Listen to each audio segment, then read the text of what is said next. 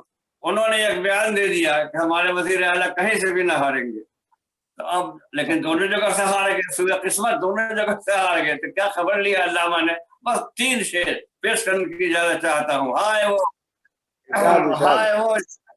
صحن وزارت کی چمن آ رہی ہے، ہائے وہ صحن وزارت کی چمن آ رہی ہے، اب کوئی کوٹھی لبے گنگا کہاں پائیں گے آپ. یہ جعفر امام کو مخاطب کر کے کہہ رہے ہیں. چھائے دعویٰ چین کر ہارے تو پٹنہ چھوڑ کر پٹنہ کی گلیاں، اب کہاں جائیں گے آپ؟ اب کہاں؟ وہ جناب جعفر امام کو ایسوسیشن کا ڈاگ سے بڑی محبت کی پرورش کرتے تھے، اس طرح اب کہاں ایسوسیشن بزم رستخیز، اب کہاں بھوکیں گے وہ، اب کس پہ غرائیں گے. فرمائی کیا ہے کہ اب وزیر بھی سمجھے کہ واقعی بہت ہی دمک نصیب کا وزیر تھے جعفر امام، کوئی مدبو نہیں تھے. تو یہ ہے علامہ کی بے حق کو یہ بے کی. یقیناً علامہ اقبال کے شدائی بھی تھے، اس لیے علامہ اقبال کے اشعار پر گہرا اثر پایا جاتا ہے. وہ مشہور شعر کہ حق کو یہ بے باکی آئین جواب مردہ، اللہ کے شعروں کو آتی نہیں روباہی. اس کے پیکر جمیل تھے علامہ واقف عظیم آبادی. تو ایسی شخصیت میں دیکھ رہا ہوں کہ ان کے ہم اثروں میں یقیناً نظر نہیں آ رہی ہے. اس لیے سعد عظیم آبادی کے حوالے سے ڈھونڈو کہ ہمیں ملکو ملنے کو نہیں نایاب ہے ہم، تفسیر ہے جس کی حسد و غم ہم نفس و خواب ہے. ہم رہی ہے زبان حال سے وہ کہہ رہے ہیں، ان کی زندگی بول رہی ہے کہ اب کوئی دوسرا ایسا میرے جیسا کوئی بے واق نہیں آئے گا، اب واقعی نہیں ہے. تو یہ ہے علامہ اقبال کی زندگی. اور جہاں تک کارناموں کا تعلق ہے، ان کے ادبی اور شعری فتوحات کا تعلق ہے، کسی ایک حیث میں نہیں، تمام اصناف سخن میں انہوں نے تباہ مہیا کی تھی. غزل میں، نظم میں، ربائی، قطعات اور دیگر سب میں عاقف آرٹ کو بہت خوبصورتی سے انہوں نے پیش کیا تھا. تو یہ واقف آرٹ ایسا زندہ جاوید کارنامہ ان کا ہے کہ یہ ہمیشہ ان کو زندہ رکھے گا. اور جو بعض تارئین اردو ادب ہے، یقیناً موقع ملا تو بار بار اس کو پڑھنے کی کوشش کریں گے. تو اردو ڈائریکٹریٹ نے ان پر یادگاری تقریب منعقد کر کے واقعی احسان ان پر نہیں کیا ہے، بلکہ اپنے سعادت مند یقیناً ایسے لوگوں کو بار بار تقریبات کا انعقاد ہوتے رہنا چاہیے. اور ڈائریکٹریٹ کے ذمہ کہ وہ ان کے شعری انتخاب کو داخل انتخاب بنانے کی کوشش کرے. آئی اے کی سطح پر، بی اے کی سطح پر کم از کم کوشش کی جائے تو کوئی کام مشکل نہیں ہے. اس لیے ان کا انتظار چاہیے تھا کہ وہ زندہ و پائندہ رہے اور آنے والی موجودہ اور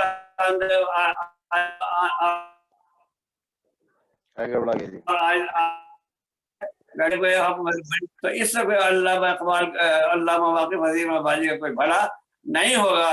اس لیے میں خاص طور پر ڈاکٹر اسلم جاویدہ صاحب سے جو بہت ہی واقف تیز فعال لیکن شخصیت کے مالک ہیں، ان سے گزارش کروں گا کہ ڈائریکٹر صاحب کے سامنے تجویز رکھ کے اراکین کے سامنے انتخاب، شعری انتخاب ان کا ہو اور داخل نصاب کرانے کی کوشش کی جائے.